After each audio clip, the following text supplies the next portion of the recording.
सर्वांना तर इथून आपण सुरुवात करणार आहे. आज मागच्या वेळेस मी सांगितलं त्रिकोणांच्या समरूपतेच्या कसोट्या, test of similarity of triangles.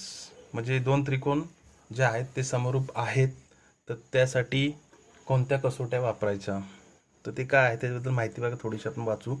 दोन त्रिकोण समरूप असण्यासाठी त्यांच्या तिन्ही संगत बाजू प्रमाणात असणे आणि तिन्ही संगत कोन एकरूप असणे आवश्यक असते. परंतु ह्या 6 अटीपैकी 3 विशिष्ट अटींची जर पूर्तता झाल्यास उरलेल्या अटींची पूर्तता आपोआप होते. म्हणजेच काय, दोन त्रिकोण समरूप होण्यासाठी या 3 अटी पडताळून दोन त्रिकोण समरूप आहेत का हे आपल्याला ठरवता येतं. आणि पुरेशा अटींचा जो समूह म्हणजेच मिळणाऱ्या समरूपतेच्या कसोट्या. म्हणजे यात 3 कसोट्या आहेत. ह्या कसोट्या आपण इयत्ता 8वी 9वी मध्ये देखील पाहिलेल्या आहेत. बा बा बा कसोटी, नंतर बाकोबा कसोटी, नंतर कोणती हो, अँगल म्हणजे 3 अँगल ची म्हणजे को कसोटी. ठीक आहे, दिसतात तुम्हाला कसोटी मिळालेल्या आहेत. को कसोटी म्हणजे अँगल टेस्ट फॉर सिमिलॅरिटी. नंतर बा कसोटी. बाचा अर्थ काय, बाजू कोन बाजू, म्हणून बा कसोटी म्हणजे साइड अँगल साइड म्हणजे SAS टेस्ट फॉर सिमिलॅरिटी. आणि तिसरी बा कसोटी म्हणजे बाजू SSS टेस्ट फॉर सिमिलॅरिटी. ठीक आहे, पहिली केस तुम्हाला दाखवतो बघा. आता यामध्ये 2 त्रिकोण तुम्हाला दाखवलेले आहेत. तुम्हाला त्रिकोण दिसत आहेत बघा. त्रिकोण ABC, त्रिकोण PQR. त्याच्यामध्ये हा कोण दिसतो तुम्हाला 70चा कोण आहे. त्याच प्रकारे इथं P कोण 70, A कोण 70.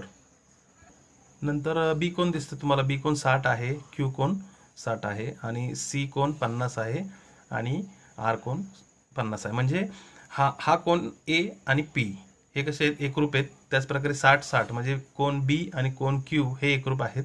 आणि 50 म्हणजे कोण C आणि कोण R हा एकरूप आहेत. म्हणजे बघा, angle A congruent to angle P म्हणजे कोण A कोण P कसे आहेत, एकरूप आहेत. एकरूपचं चिन्ह आहे. तसंच angle B congruent to angle Q आणि angle C congruent to angle, म्हणजे 3 कोणची पेअरिंग म्हणजे 3 जोड्या आपल्या सापडल्यात. ही एक जोडी, ही आणि ही एक जोडी आणि ही एक जोडी. म्हणजे कोणत्या कसोटीनुसार हे 2 त्रिकोण म्हणजे त्रिकोण ABC आणि त्रिकोण PQR हे कोणत्या कसोटीनुसार समरूप आहेत. कोणती, कोण ना, म्हणजे काय लिहू शकता आपण तुम्ही, को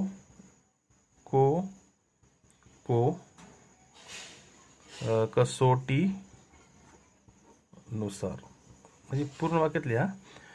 को कसोटीनुसार हे 2 त्रिकोण म्हणजे त्रिकोण ABC आणि त्रिकोण PQR हे कसे आहेत, समरूप आहेत. ठीक आहे, बघा काय दिसतं तुम्हाला. 2 त्रिकोण दिलेले आहेत. प्रश्न तोच आहे की कोणत्या कसोटीनुसार हे 2 त्रिकोण समरूप आहेत. त्रिकोण बघा दिसतोय तुम्हाला. त्रिकोण EFG आणि त्रिकोण QTR. ह्याच्यामध्ये काय दिलं त्यांनी, ही बाजू जी आहे EF 1.5, त्याच प्रकारे QT 3 ह्याची, नंतर FG 2 आणि या त्रिकोणाची TR 4 आणि इथं कोण आहे 110 आणि इथं देखील कोण आहे 110. तर ह्यांच्या संगत बाजू ज्या आहेत, करस्पॉन्डिंग साईड. संगत बाजू म्हणजे काय हो, हे बघा, ह्या त्रिकोणाची ही बाजू आणि ह्या त्रिकोणाची ही बाजू म्हणजे EF छेद QT दिसतोय तुम्हाला. EF छेद QT. ओके, नंतर ही बाजू म्हणजे FG छेद TR ही एक संगत बाजू आहे. आणि अजून एक बाजू आहे संगत, बघा, EG छेद QR. बरोबर, पण आपल्याला ज्या किमती दिल्या आहेत त्या कुठं सापडतात, एवढ्या एरियामध्ये सापडतात. म्हणजे ही बाजू आणि ही बाजू म्हणजे आपण ही जोडी घेतली संगत बाजूंची, ही आणि ही आणि मध्ये सापडतं कॉमन अँगल. म्हणजे इथं काय सापडतात की ही EF छेद QT आणि FG छेद TR हे कसे आहेत, संगत बाजू सारख्या आहेत, ते प्रमाणात आहेत. आणि इथे कोन सापडतो म्हणजे बाजू कोन बाजू.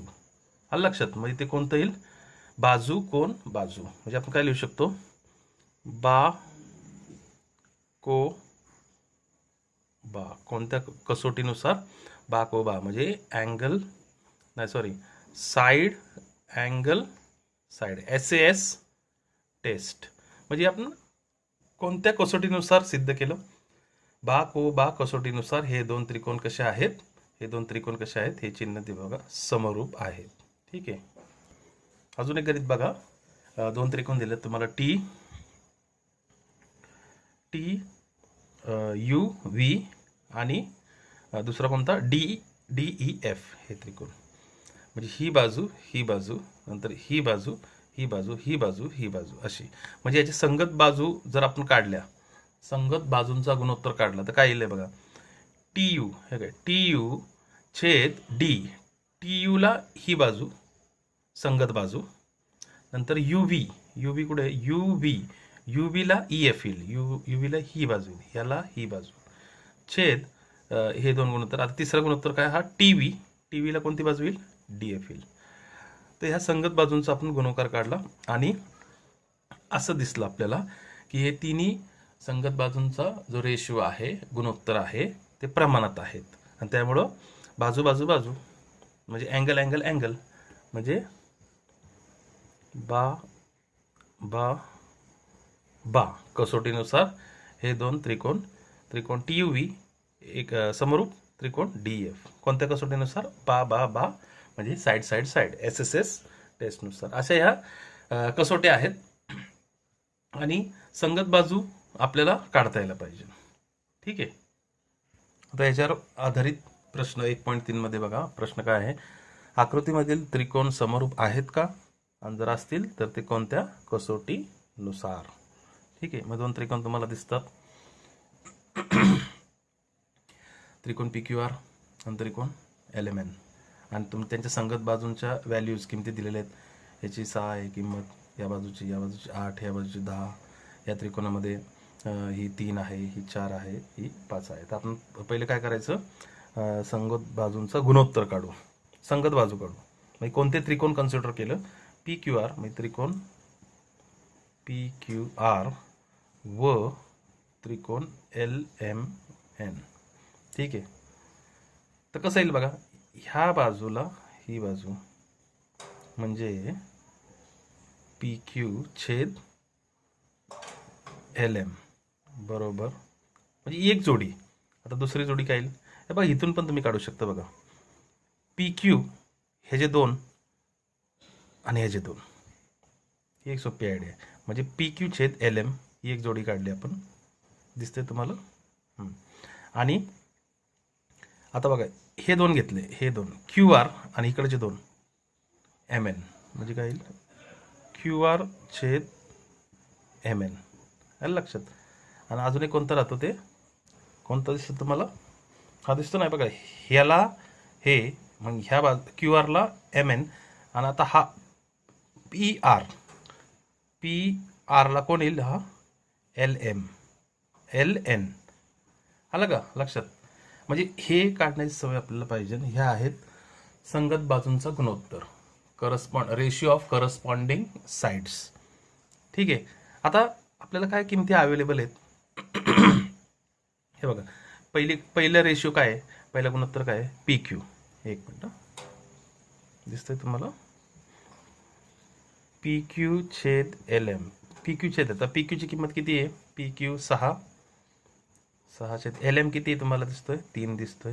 म्हणजे याचं गुणोत्तर कॅन्सल करून काय आलं, 3 1 3 2 म्हणजे 2/1 म्हणजेच काय 2. आणि हा तर गुणोत्तर घेतला QR. आता याचं उत्तर काढू आपण. QR छेद काय तो MN. QR छेद MN किती येतो, QR किती आहे दिसतोय तुम्हाला 8 छेद MN किती आहे, खाली बेस दिसतो नाही बघा इथं 4. हा QR 8, हा 4. इथं किती आला, 4 1 4 4 2 8 म्हणजे 2/1 म्हणजेच काय 2. आणि अजून एक गुणोत्तर राहतो, त्याच्या किमती देखील अवेलेबल आहेत, ते टाकू आपण. काय त्याचं नाव, PR आहे ना, PR छेद काय तो LM ना, LN. किती येतोय, म्हणजे पी आर किती आहे तुमचा 10 आणि तुमचा एल एन किती आहे 5 आहे. मग इथं कॅन्सल केलं 5 1 5 2 10 2/1 बरोबर 2.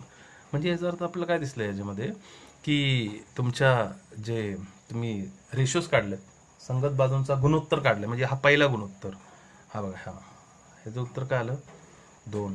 हा दुसरा गुणोत्तर ह्याचं उत्तर आलं 2 आणि तिसरा आहे ह्याचं गुणोत्तर आहे 3. म्हणजे तिन्ही गुणोत्तर एकसारखे आहेत. आणि त्यांनी प्रश्न काय विचारलेला आहे आकृतीमधील काय त्रिकोण समरूप आहेत का. हो समरूप आहेत ना. तर कोणत्या कसोटीनुसार ते बघा, कोणत्या कसोटीनुसार, सगळ्या बाजूच आहेत ना बा बा बा, म्हणजे हे काय उत्तर येईल, म्हणून त्रिकोण असं लिहायचं शेवटी. म्हणून त्रिकोण पी क्यू आर समरूप त्रिकोण एल एम एन कंसामध्ये कोणत्या कसोटीनुसार बा बा बा कसोटीनुसार, बरोबर. बाजू बाजू बाजू S S S according to S S S test of similarity. ठीक आहे. आता पुढचं गणित दिसतंय तुम्हाला, एक आकृती सेम प्रश्न तोच आहे की दिलेली आकृती जे आहेत हे कोणत्या कसोटीनुसार एकरूप आहेत, सॉरी समरूप आहेत. ठीक आहे. मग तुम्हाला दिसतोय बघा ए बी सी आणि डी ई सी, म्हणजे ह्या दोन त्रिकोणामध्ये ह्याचा कोण डी 75 आहे आणि ह्याचा पण कोण 75 आहे. म्हणजे तुम्हाला दोन कोणते त्रिकोण कन्सिडर करावे लागतील. आले हे दोन ए बी सी व ई डी सी, म्हणजे हे दोन त्रिकोणमध्ये हे दिलेले कोण जे 75 75 ह्या त्रिकोणामध्ये ते समाविष्ट आहे. म्हणून आपण दोन त्रिकोण कोणते घेतले, गृहीत धरले, ए बी सी व ई डी सी. आलं का. ई डी सी म्हणजे हा आणि ए बी सी म्हणजे हा 75. आता ह्या दोन्ही त्रिकोणामध्ये कोणती गोष्ट सेम आहे, अँगल बी एकरूप अँगल, कोणता अँगल तो डी कंसात कारण लिहावं लागेल काय, सामायिक कोण इथं लिहावं लागेल, common angle, angles which are congruent angle पण लिहू शकतो. ठीक आहे. अजून काय सापडतं तुम्हाला ह्या दोघांमध्ये, अजून आपल्याला कुठल्या बाजूचं सेम त्यांनी दिलेलं नाही काय, असे त्याचे व्हॅल्यूज काय दिलेले नाहीये. आणि इथं कोणच हा त्यांना कॉन्ग्रुएंट सापडतो, इथे एकरूप म्हणजे सामायिक कोण इथं लिहू शकता तुम्ही, कॉमन अँगल. आणि मग म्हणून डायरेक्टली को कसोटीने मग तुम्ही म्हणू शकता त्रिकोण ए बी सी समरूप त्रिकोण ई डी सी कोणत्या कसोटीनुसार, को कसोटीनुसार according to a test of similarity of triangle. ठीक आहे. आलं लक्षात. पुढचं एक गणित बघा, तुम्हाला काय गणित दिसतं दिलेलं की त्रिकोण ए बी सी दिलं तुम्हाला, हा दिसतोय त्रिकोण ए बी सी. ह्याच्यामध्ये काय दिलं यांनी, ए पी लंब B C, A P is perpendicular to B C, म्हणजे हा ए पी ह्या बी सी ला कसा इथं आहे लंब आहे. त्याच प्रकारे बी क्यू म्हणजे हा बी क्यू लंब आहे ह्या ए सी ला. ठीक आहे. मग इथं 90 आहे, इथं 90 आहे, काटकोन तयार झालाय कारण ते लंब आहे. ठीक आहे. तर त्रिकोण सीपीए कुठे आहे, सीपीए हा असा सीपीए समरूप त्रिकोण सी क्यू बी म्हणजे हे दोन त्रिकोण जे आहे सीपीए आणि सी क्यू बी, म्हणजे हे दोन पार्ट हे समरूप आहे हे दाखवा, म्हणजे हे आपल्याला शो करायचंय. आणि त्यासाठी तुम्ही काय केलंय, एपी बरोबर 7 दिलाय, म्हणजे हा एपी तुम्हाला 7 दिलाय, हा अजून काय बी क्यू 8 दिलाय तुम्हाला, बी क्यू पुढे हा असा ही जी लेंथ आहे ही 8 दिली, अजून बी सी 12 दिलाय, म्हणजे हे टोटल किती दिलंय हे तुम्हाला 12 दिलंय. आणि ए सी काढा, म्हणजे ह्याच्यामध्ये हा ए सी पण आपल्याला काढायचा आहे आणि आपल्याला हे दाखवायचं पण आहे. ठीक आहे. प्रथम आपल्याला काय लिहावं लागेल, दोन त्रिकोण कोणते कन्सिडर केलेत आपण, त्रिकोण सी पी ए व त्रिकोण सी क्यू बी मध्ये, म्हणजे इंग्लिश मध्ये काय लिहिणार, in triangle C P A and triangle C Q B. ठीक आहे. आता इथं जे दोन त्रिकोण तुम्हाला दिसतात ते बघा, हे दोन्ही 90 आहेत. कोणते, सी पी अँगल, कोणता angle C P A congruent to angle दिसतोय का सी क्यू बी, म्हणजे हे दोन त्रिकोण कसे आहेत एकरूप आहेत, कारण काय कंसामध्ये लिहू शकतात ईच 90 डिग्री, म्हणजे प्रत्येकी 90 अंश. आलं लक्षात. म्हणजे इथे हे दोन कोण सेम झाले. ठीक आहे. आता पुढं आता काय करायचं आहे, हे जे दोन त्रिकोण आहेत यांच्या संगत बाजू काय आहेत, पहिले त्रिकोण लिहून घ्या. त्रिकोण CPA व त्रिकोण CQB. मी सांगितलं तुम्हाला, आता यांच्या जोड्या काढा संगत बाजूंच्या. ही CP आणि CQ ही एक जोडी येईल, CP छेद CQ बरोबर. दुसरी जोडी काय येईल, PA छेद QB. PA म्हणजेच काय, AP. लक्षात ठेवा. नाही तर मुलांचं बरंचसं काय असतं माहिती का, एका मुलाने PA लिहिलाय आणि एका मुलाने गाईडमध्ये बघितलं आणि तिथं गाईडमध्ये आहे AP. मग तो काय म्हणतो, सर त्याचं चुकलंय कारण तिथं AP लिहिलंय. अहो AP म्हणजेच PA म्हणजेच AP. कळलं का. 4 दुने 8 आणि बेचोक देखील 8च आहे तसं. ठीक आहे. ही एक जोडी झाली, ही एक जोडी झाली. आता बघा ही राहते ना, मी सांगितलं मगाशी, ही CA म्हणजेच काय, AC. आणि इकडे कोणती येईल, CB छेद CB. म्हणजे हे मी काय केलं, संगत बाजूंचं इथं कंसात लिहू शकतं, संगत बाजूंचा गुणोत्तर. म्हणजे काय लिहू शकतो आपण, congruent ratios of corresponding sides, CSCT असं असतं बघा गाईडमध्ये. ठीक आहे. आता आपल्याला हे 3 आहेत, लक्षात ठेवा, हे 3 आहेत. कोणते तरी 2 घ्यावे लागतात, हा किंवा हा. म्हणजे हे 2ची जोडी घ्या किंवा बघा, म्हणजे असं दाखवतो गोल करून, एक तर हे 2 घ्या किंवा हे बघा असं करून दाखवतो, किंवा हे 2 घ्या. तर हे कोणते घ्यायचे गुणोत्तर, आपल्याला काय काय गणितात दिलेलं आहे त्यावर अवलंबून आहे. आता गणितात काय काय दिलंय हे बघा, तुम्हाला दिसतंय काय काय किमती त्यांनी दिलेले आहे बघा. BQ दिलाय, म्हणजे याच्यामध्ये BQ कुठे आहे, BQ कुठे दिसतं तुम्हाला बघा, बघा BQ. अजून काय दिलेलं आहे तुम्हाला, ही उभी जी दिलेली, ही उभी कोणती आहे, AP दिलेली आहे बघा, AP. म्हणजे AP आणि BQ तुम्हाला घ्यायचंच आहे कारण त्यांनी त्या किमती दिलेल्या आहेत बरोबर. आणि अजून काय दिलेलं आहे, BC दिलाय, BC कुठे आहे बघा, CB म्हणजेच काय, BC. म्हणजे हे 2 तुम्ही गृहीत धरायचे. ठीक आहे. मी काय करतो आता की हे 2 गुणोत्तर जे आहेत, PA छेद QB बरोबर CA छेद CB, म्हणजे हे 2 मी कन्सिडर करतो कारण मला ज्या किमती गणितात दिलेल्या आहेत ते ह्यांच्यामधले येतात, ते ह्यातलं नाहीत. म्हणजे हे 2 घेणार, पण हे 3 काढण्याची सवय आपल्याला पाहिजे सगळ्यात बाजूंची. म्हणजे आपण आता ह्यात किमती टाकू शकतो आपण. ठीक आहे. यांची किमती आपण टाकल्या तर काय येईल, PA किती आहे तुमचा, PA तुमचा 8 आहे ना, म्हणून 8 छेद QB किती आहे तुमचा 7 आहे बरोबर. CA म्हणजेच काय, AC. आता तुम्हाला इथं काय काढायला लावलं त्यांनी, हे बघा इथं दिसतं ना, एक मिनिट असतं, हां AC. म्हणजे तुम्हाला AC काढायचं आहे, मग इथं CAचं काय करा, AC करा. AC छेद CB म्हणजेच काय, BC किती आहे 12. मग इथं काय करायचं आता आपल्याला, तिरकस गुणाकार करायचा आहे. तिरकस गुणाकार कसं करणार, हे गुणिले हे बरोबर हे गुणिले हे, म्हणजे 12 गुणिले 8 बरोबर AC गुणिले 7. आणि मग इथं आपलं AC पाहिजे, तर AC बरोबर ह्या 12 × 8 हा असंच ठेवला आणि हा AC याच्या खाली गेला, म्हणजे इथं येईल 7. म्हणजे कुठल्या पाड्यात जाते का हे चेक करायचं पहिलं. कुठल्याच पाड्यात जात नाही ना ते, जाते कुठल्या पाड्यामध्ये. इथं जरा थोडं एक मिनिट बघा, हा ॲक्च्युली इथं 8 नाही 7 आहे, हा लिहिताना चुकलं आपण, लिहिता येईल 7/8. किमती आपण उलट्या लिहिलं होतं इथं 7/8, म्हणजे 12 × 7 येईल इथं, 12 × 7 आणि इकडं हा 8 येईल, AC × 8. म्हणजे इथं लिहिताना आपलं चुकलं होतं. आणि मग इथं हा 7 येईल आणि इथं हा 8 येईल असे. आता इथं काय कॅन्सल होतंय का, होतंय ना, 4च्या पाड्यात जातं, 4 दुने 8, 4 त्रिक 12. अजून काय कॅन्सल होते का, इथं नाही होत. म्हणजे काय आलं, 21/2. म्हणजे 21/2 म्हणजे 21 रुपयाचे अर्धे किती झाले, 20चे अर्धे किती होतात, 10 रुपये. आणि वरचा 1 रुपया म्हणजे 8 आणे, 10.5 आलं. म्हणजे ACची तुमची किंमत आली फायनल, AC बरोबर 10.5. आणि हा त्रिकोण को कसोटीने सिद्ध होतो की हा एकरूप समरूप आहेत. हे 2 त्रिकोण हे देखील लिहायचं आहे याच्यामध्ये आपण, आलं लक्षात. हे दोन्ही त्रिकोण कोणत्या कसोटीनुसार समरूप आहेत, कोण कसोटीने. ठीक आहे. हां, पुढचं गणित बघा, आकृती दिलेली आहे त्यामध्ये आपल्याला सिद्ध करायचं आहे की SR बरोबर 5 PQ आणि ही दिलेली गोष्ट त्यांनी PQ समांतर SR, म्हणजे PQ आणि SR हे कसे आहेत, पॅरलल आहेत. आणि हे एक दिलेलं आहे त्यांनी SR बरोबर 5PQ, हे आपल्याला सिद्ध करायचं आहे. आणि अजून काही गोष्टी दिल्यात, हे दिलं AR बरोबर 5AP आणि AS बरोबर 5AQ.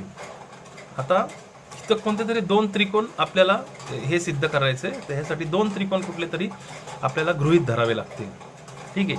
मग आता तुम्हाला जे सिद्ध करायचंय ते काय सिद्ध करायचंय, म्हणजे जे काय आहे ते AR येतो, त्यामध्ये AP येतो बघा, ARAP म्हणजे ही एक बाजू येते, ही एक बाजू येते, AS म्हणजे ही बाजू आणि AQ म्हणजे ही. तुम्हाला हा त्रिकोण आणि हा त्रिकोण कन्सिडर करावा लागेल. आपण लिहू शकतो इथं, हे बघा, त्रिकोण ASR व त्रिकोण कोणता ASR आणि AQP व त्रिकोण AQP, म्हणजे हे आपल्याला गृहीत धरावे लागतात. कारण आपल्याला ज्या गोष्टी सिद्ध करायच्यात, ज्या दिलेल्या आहेत, ह्या दिलेल्या गोष्टी ह्या त्रिकोणाच्या मध्ये समाविष्ट होतात. म्हणून आपण हे त्रिकोण काय केले, गृहीत धरले, म्हणजे कन्सिडर केले. आता ह्या ज्या दिलेल्या गोष्टी आहेत त्यांनी हे, तर AR बरोबर 5AP, तर AR बरोबर 5AP. आता ह्या तुम्ही काय करा, ह्या 5ला तुम्ही जर इकडे घेतलं किंवा APला इकडे घेतलं, ह्या APला म्हणतो, ह्या APला तुम्ही इकडे घ्या, काय होईल तुम्हाला एक गुणोत्तर सापडेल, AR छेद हा इकडे घेतलं काय होईल AP, AR छेद AP. मग हा 5 असंच राहील ना, 5 म्हणजे काय, 5/1 म्हणजेच 5.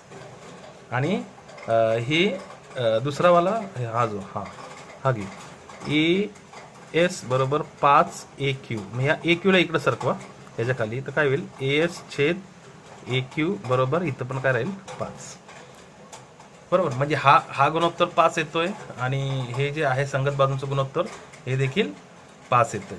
बरोबर, म्हणजे हे हा भाग आणि हा भाग हा सेम झाला. म्हणजे आपण लिहू शकतो AR छेद AP, ह्याचं उत्तर 5 आहे, ह्याचं उत्तर पण 5 आहे, म्हणून हा भाग AR छेद AP बरोबर AS छेद AQ.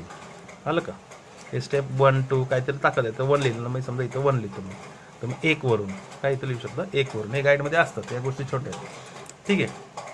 आता आपल्याला काय करायचं आहे, आता या दोन त्रिकोणाची अजून एक संगत बाजू आपण काढू शकतो. म्हणजे कोणती, आता हे बघा, हे तर सिद्ध झालं हे तर सिद्ध झालं की हे छेद हे बरोबर, हे छेद हे बरोबर. आता ही तिसरी बाजू SR छेद PQ, म्हणजे ही जी स्टेप आहे, ही जी स्टेप, ह्याच्यामध्ये मी असं पण लिहू शकतो की बरोबर काय SR छेद SR कोण होतो, SR छेद PQ वर काय PQ, म्हणजे संगत बाजू आले ना ह्या दोन त्रिकोणाच्या. ठीक आहे. आता तुम्हाला जे सिद्ध करायचंय, हे सिद्ध करायचं बघा, SR आणि PQ हे कुठं समाविष्ट होतं, इथं समाविष्ट होतं. बरोबर, आणि तुम्हाला ज्या किमती अवेलेबल आहेत त्या कशामध्ये येतात, ते म्हणजे तुम्हाला ज्या उत्तर आलेले आहेत, म्हणजे तुम्ही कोणतं घेऊ शकता, AR छेद AP आहे का, ह्याचं उत्तर 5 आहे, ह्याचं उत्तर 5 आहे, म्हणजे हे दोन तुम्हाला तुम्ही घ्यायला पाहिजे. किंवा हा आणि हा घ्या, ह्याचं आणि ह्याचं उत्तर 5 सेम आलेलं आहे. मग इथं तुम्ही जर ह्या दोन गोष्टी घेतल्या, म्हणजे हे दोन तुम्ही संगत बाजूंचं गुणोत्तर घेतलं, तर AS छेद AQ किती आहे 5, म्हणजे इथं 5 बरोबर 5 म्हणजे 5/1 बरोबर SR छेद PQ. ठीक आहे. आता इथे तिरकस गुणाकार केला, म्हणजे 5 गुणिले PQ बरोबर SR गुणिले 1 म्हणजे SR. म्हणून मी काय म्हणू शकतो आता फायनली, इथं उत्तर काय येईल फायनल, SR बरोबर 5PQ, म्हणजे हे आलं तुमचं उत्तर. येऊ शकतं तुम्ही सिद्ध केले. ठीक आहे. हेच तर तुम्हाला विचारलेलं आहे, SR बरोबर 5PQ सिद्ध करा. आलं लक्षात, SR बरोबर 5PQ. आलं लक्षात. तर असं हे गणित आहे. हे पूर्ण पान तुम्हाला दिसतंय का, नाही दिसणार तुम्हाला, थोडं लाईट्स. आलं लक्षात. हे दोन गणित ही त्यांच्या काय आहेत आकृत्या, खूप महत्त्वाचे गणित आहेत. सिद्धता आहे याच्यामध्ये, तुम्ही बघू शकताय. व्यवस्थित सिद्ध करायचं. त्यांच्या संगत बाजूंचा गुणोत्तर जो 3चा सेट आहे ना, मी सांगितलं तुम्हाला, तो व्यवस्थित त्याची प्रॅक्टिस सतत करायची. म्हणजे कोणत्या बाजू आपल्याला कन्सिडर करायच्या, कोणते त्रिकोण आपल्याला गृहीत धरायच्या त्यानुसार. ठीक आहे. पुढचं गणित तुम्हाला दिसतंय बघा, ही आकृती दिसते तुम्हाला. काय करायचं, सिद्ध करायचंय त्रिकोण ABP, त्रिकोण काय ABP समरूप त्रिकोण CDP CDP हे आपल्याला सिद्ध करायचं. आणि त्यांनी जर ही गोष्ट दिलेली त्यांनी जर इफ म्हणजे AP अपॉन CP पुढे AP हा AP अपॉन CP हा छेद हा बरोबर BP छेद PD. तर सगळ्यात पहिलं आपण काय करायचं, जे दोन त्रिकोण आपल्याला दिलेले आहेत कोणते दिलेले आहेत तर त्रिकोण ABP समरूप त्रिकोण CDP. आता इथं सिद्ध करण्याची गरज नाही आहे, यांनी डायरेक्टली दिलेले की समरूप आहेत. आता इथं जोड्या काढल्या आपण तर काय येईल बघा ABCD AB छेद CD बरोबर ही म्हणजे काय BP छेद DP BP छेद हे काय DP. आणि मग अजून एक कोणती उरती AP छेद ही राहील CP म्हणजे संगत बाजूंचा काय गुणोत्तर. संगत बाजू of similar triangle congruent sides of similar triangle CSST असं. ठीक आहे. आता आपल्याला सिद्ध करायचं काय करायचं सॉरी सिद्ध करायचं आपल्याला हे सिद्ध करायचं की कोणत्या कसोटीनुसार. आता याच्यामध्ये आपल्याला अजून एक काय कॉमन गोष्ट दिसती हे बघा कुठला त्रिकोण आहे ABP आणि CDP ह्या दोघांमध्ये काय येते P कॉमन येतं. म्हणजे इथं आपण अँगल P एकरूप अँगल P म्हणजे कोणता येईल ABP आणि DCP म्हणजे हा काय सामायिक कोण आहे काय येईल इथं सामायिक कोण म्हणजे कॉमन अँगल. हे बघा एक कॉमन अँगल सापडला आणि ही बाजू ह्यांनी दिलेली आहे बघा इथं. आणि ही बाजू आणि ही बाजू ही देखील सेम आहे म्हणजे बा म्हणजे हे दोन्ही त्रिकोण कोणते त्रिकोण म्हणून त्रिकोण ABP समरूप त्रिकोण CDP कोणत्या कसोटीनुसार बाजू कसोटीनुसार. Okay. therefore triangle ABP similar to triangle CDP by SAS test of similarity. ठीक आहे. पुढचं गणित तुम्हाला दिसतंय त्यात हे जे गणित आहे ह्याच्यामध्ये काय तुम्हाला दिसतंय ही आकृती आहे आणि इथं हा एक समलंब चौकोन दिसतोय तुम्हाला हे समाविष्ट झालेलं आहे तुमचं. ठीक आहे. रोमबस पॅरलोग्राम जे काय आणि हे तुम्हाला दाखवायचं आहे DE कुठे हो DE ओके हे DE गुणिले BE बरोबर CE गुणिले TE कुठे TE म्हणजे आपल्याला दाखवायचं. आता दिलेल्या गोष्टी काय आहेत त्यात समलंब चौकोन असल्यामुळे आपण म्हणू शकतो की याचे जे अँगल्स आहेत सेम आहेत. Angle A congruent to angle C म्हणजे हा अँगल आणि हा अँगल सेम असणार आहे कारण तो समांतरभुज चौकोन आहे तो रोम्बस आहे. ठीक आहे. अजून त्याच्यामध्ये काय दाखवतं अँगल A एकरूप अँगल TBE म्हणजे हा अँगल A हा आणि हा कोण सेम होईल अँगल TBE हे संगत कोण येईल काय संगत कोण करस्पॉन्डिंग अँगल्स. आणि म्हणून इथं आपण म्हणू शकतो दोन त्रिकोण DCE समरूप त्रिकोण TBE कोणत्या कसोटीनुसार SAS ना दोन कोण आणि हे किंवा असं लिहू शकता याला नंबर 1 टाकू शकता याला नंबर 2 टाकू शकता 1 व 2 वरून असं पण लिहू शकता. हे सिद्ध तुम्ही केलं. आता तुम्ही हे दोन त्रिकोणाचे लक्षात ठेवा हे दोन त्रिकोण आपण जे कन्सिडर केलेत या दोघांचं काय करायचं लगेच संगत बाजू काढून ठेवायच्या म्हणजे DC ला कोणतं मॅच होतं TB म्हणजे DC छेद TB बरोबर पुढं काय येईल CE आणि BE C छेद B आणि अजून एक राहते ती कोणती DE छेद TE. ही सवयच ठेवायची आपण कारण पुढच्या गोष्टी सोप्या होऊन जातात. तर आपल्याला जे दाखवायचं आहे आता लक्षात ठेवा आपल्याला काय दाखवायचं आहे DEB ह्याच्यामध्ये कुठे येतो तो भाग DE हो का हा इथं DE आला बरोबर आणि BE कुठं आला हो का क्रॉसमध्ये इथं आला इथं म्हणजे हा इथं भाग येतो हा इथं भाग येतो CE कुठे दिसतो हा आणि टी कुठे दिसतो इथं. म्हणजे हे आपल्याला हा पार्ट आपल्याला उपयोगी आहे म्हणून हे काढायचं असतं संगत बाजूंचा ह्या जोड्या गुणोत्तर. म्हणजे आपण आता हा गृहीत धरू.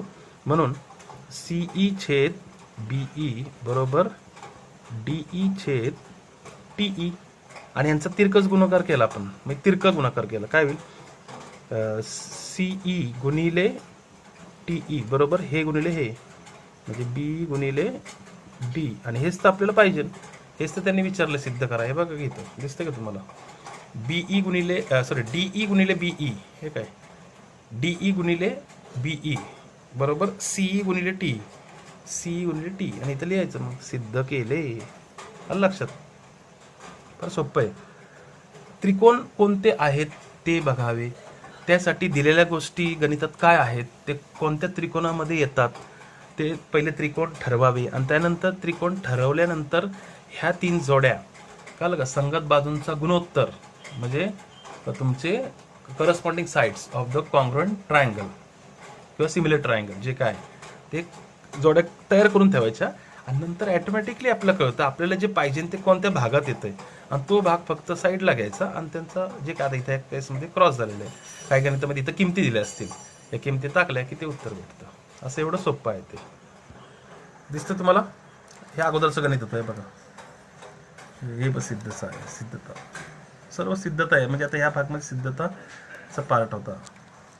आणि ह्याच्यानंतर मग आपण काय बघणार आहे, त्याच्यानंतर आपण थोडेसे शाब्दिक गणित ह्याच्यामधले आपण बघणार आहे. थोडेसे वर्ड प्रॉब्लेम आहेत 2-4. म्हणजे आपण काय करू, पुढच्या तासाला आपण हे कव्हर करू आणि मग हा धडा आपण संपून टाकू पुढच्या तासामध्ये.